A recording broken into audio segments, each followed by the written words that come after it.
الله رمى يا حيدر شرار يا حيدر شرار الله أكبر। রাতের অন্ধকারে US রণতরী USS Abraham লিঙ্কনে হামলা, লাগাতার মিসাইল হামলা চালাচ্ছে ইরান। 2026-এর 25শে মার্চ মধ্যপ্রাচ্যের উত্তাল আকাশে আবার নতুন করে যুদ্ধের গন্ধ।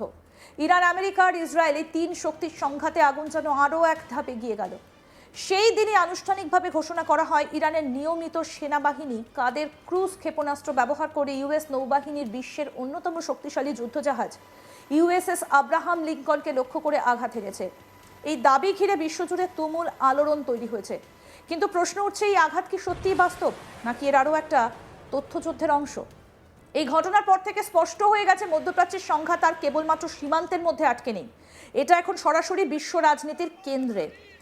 ইরানের একটা রাষ্ট্রায়ত্ত টেলিভিশন এবং ইসলামিক রিপাবলিক নিউজ এজেন্সির প্রকাশিত বিবৃতি অনুযায়ী এই ক্ষেপণাস্ত্র হামলার ফলে ইউএস নৌবহরের স্ট্রাইক গ্রুপকে তাদের রুট পরিবর্তন করতে বাধ্য হতে হয়েছে।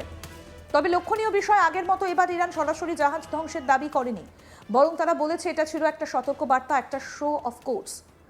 ইরানের নৌবাহিনীর কমান্ডার রিয়ার অ্যাডমিরাল শাহরাম ইরানি স্পষ্ট ভাষায় জানিয়েছেন তারা ক্রমাগত নজরদারিতে রেখেছে এই ইউএস যুদ্ধজাহাজকে। তার কথায়, যখনই শত্রুপক্ষ আমাদের ক্ষেপণাস্ত্রের পাল্লার মধ্যে প্রবেশ করবে তখনই আমরা আরও শক্তিশালী আঘাত হানব। এই বক্তব্য নিছক হুঁশিয়ারি নয়, বরং একটা স্পষ্ট যুদ্ধবার্তা।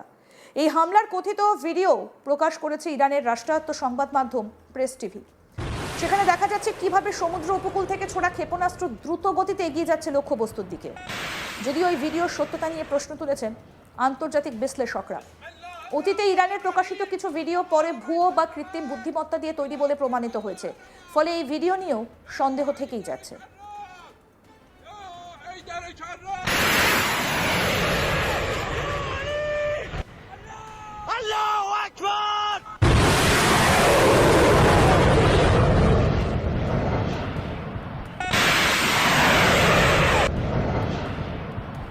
بسم الله الرحمن الرحيم وما رميت إذ رميت ولكن الله رمى يا حيدر شرار يا حيدر شرار।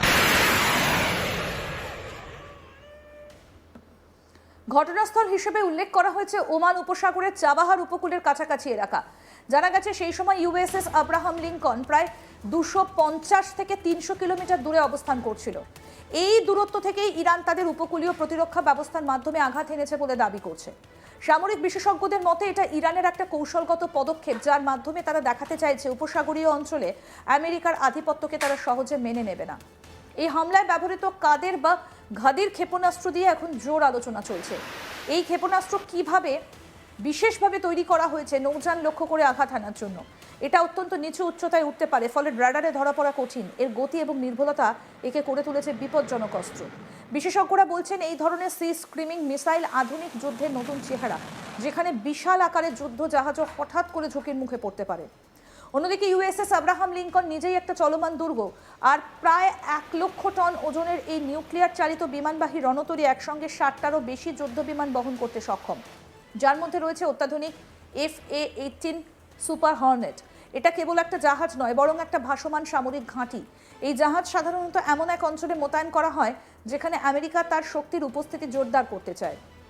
এই মুহূর্তে এই জাহাজটা অবস্থান করছে হরমুজ প্রণালীর কাছে, যেখানে দিয়ে বিশ্বের প্রায় 20% তেল পরিবাহিত হয়। ফলে এই অঞ্চলের সামান্য উত্তেজনা বিশ্ব অর্থনীতিতে বড় ধাক্কা দিতে পারে।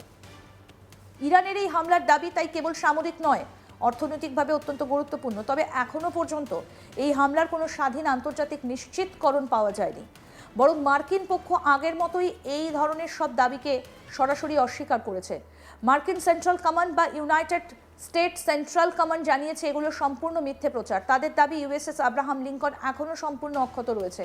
তারা অপারেশন এপিক ফিউরির আওতায় ইরানের বিরুদ্ধে বিমান অভিযান চালিয়ে যাচ্ছে। এই বক্তব্যের সঙ্গে অতীতের ঘটনাও জুড়ে যাচ্ছে। এর আগেও ইরান দাবি করেছিল যে তারা এই একই জাহাজকে অক্ষম করে দিয়েছে, কিন্তু সেই দাবিও খারিজ করে দেয় আমেরিকা। ফলে বারবার একই ধরনের দাবি সামনে আসে। আন্তর্জাতিক মহলে প্রশ্ন উঠছে, এটা কি বাস্তব যুদ্ধ নাকি তথ্য যুদ্ধের কৌশল? এই সমগ্র পরিস্থিতির পেছনে রয়েছে ফেব্রুয়ারি 2026-এর সেই ভয়াবহ ঘটনা, যেখানে আমেরিকা এবং ইসরায়েলের যৌথ হামলায় 1340 জনেরও বেশি মানুষ নিহত হন। সেই হামলায় প্রাণ হারান ইরানের সর্বোচ্চ নেতা আলী খামেনি। এই ঘটনায় যেন পুরো অঞ্চলের আগুনে ঘি ঢেলে দেয়। তারপর থেকে অপারেশন ট্রু প্রমিস 4 এর আওতায় ইরান লাগাতার ড্রোন এবং ক্ষেপণাস্ত্র হামলা চালাচ্ছে। ইসরায়েল ছাড়া উপসাগরীয় অঞ্চলে আমেরিকার ঘাঁটি, এমনকি জর্ডন এবং ইরাকেও আঘাত হানার দাবি করেছে তারা। এই ধারাবাহিক আক্রমণের মধ্যে ইউএসএস আব্রাহাম লিঙ্কনকে লক্ষ্য করে এই নতুন হামলার দাবি পরিস্থিতিকে আরও জটিল করে তুলেছে। বিশেষজ্ঞদের মতে এই মুহূর্তে সব থেকে বড় যুদ্ধটা হচ্ছে তথ্যের যুদ্ধ। একদিকে ইরান তাদের শক্তি প্রদর্শন করতে চাইছে, অন্যদিকে আমেরিকা সেই দাবিকে মিথ্যে বলে উড়িয়ে দিচ্ছে। এর মধ্যে সাধারণ মানুষ এবং আন্তর্জাতিক সম্প্রদায় পড়েছে বিভ্রান্তির মধ্যে। প্রশ্ন উঠছে, যদি সত্যিই এই হামলা হয়ে থাকে তাহলে কেন আমেরিকা সেটা স্বীকার করছে না? আবার যদি এটা মিথ্যে হয় তাহলে ইরান কেন বারবার এমন দাবি করছে? এর উত্তর লুকিয়ে রয়েছে আধুনিক যুদ্ধের নতুন বাস্তবতায়, যেখানে শুধু অস্ত্র নয়, তথ্যও হয়ে উঠছে সবচেয়ে বড় শক্তি।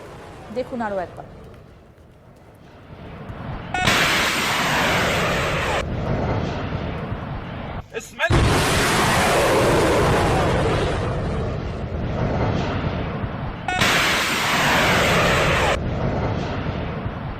بسم الله الرحمن الرحیم و ما رمیت اذ رمیت ولکن الله رمی یا حیدر کرار یا حیدر کرار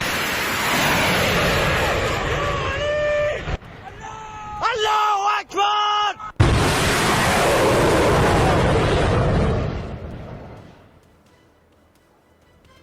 এই মুহূর্তে মধ্যপ্রাচ্য যেন একটা বিস্ফোরণের অপেক্ষায় রয়েছে।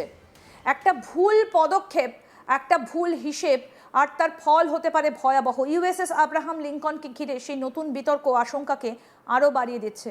বিশ্ব এখন তাকিয়ে আছে এই সংঘাত কোথায় গিয়ে থামবে। এটা কি সীমাবদ্ধ থাকবে আঞ্চলিক সংঘর্ষে, নাকি সেটা রূপ নেবে একটা বৃহত্তর যুদ্ধে?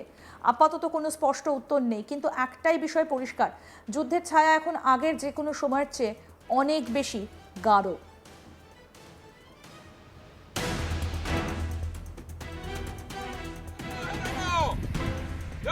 حیدر کرار یا حیدر کرار الله اکبر